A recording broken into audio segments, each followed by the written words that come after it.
اعوذ باللہ من الشیطان الرجیم، بسم اللہ الرحمن الرحیم۔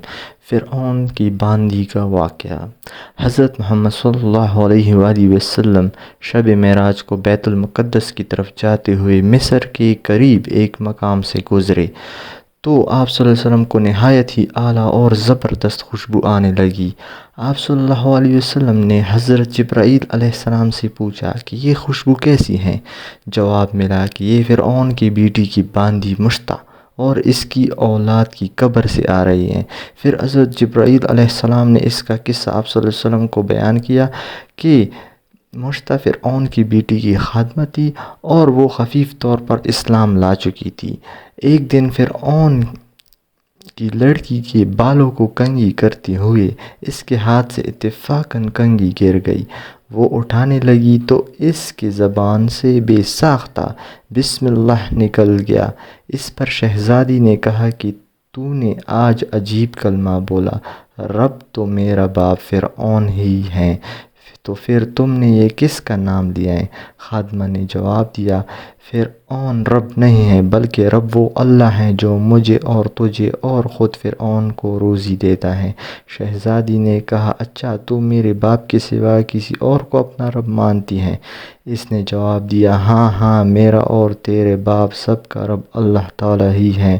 شہزادی نے اپنے باپ کو یہ بات پہنچا دی۔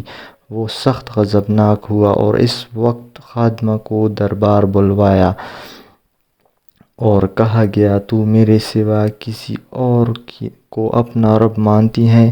اس نے کہا کہ ہاں، میرا اور تیرا رب اللہ تعالیٰ ہی ہے جو بلندیوں اور بزرگی والا ہے۔ فرعون نے اسی وقت حکم دیا کہ تانبے کی جو گائے بنی ہوئی ہیں اس کو خوب گرم کیا جائے، اور جب بالکل آگ جیسی ہو جائے تو اس کے بچوں کو ایک ایک کر کے اس میں ڈال دیا جائے، آخر میں خود اسی میں ڈال دیا جائے۔ چنانچہ وہ مکمل گرم کیا گیا۔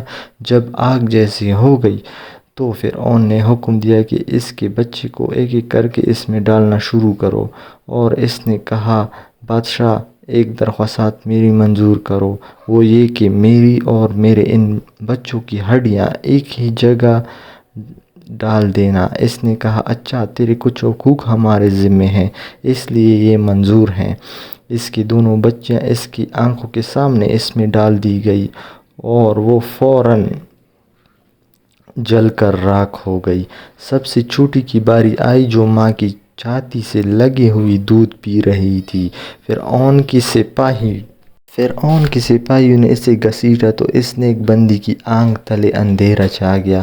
اللہ تعالیٰ نے اس بچی کو اس وقت زبان دے دی اور اس نے آواز بلند کہا، اماں جان افسوس نہ کر، اماں جان ذرا بھی بس پیش نہ کرو، حق پر جان دینا ہی سب سے بڑی نیکی ہے۔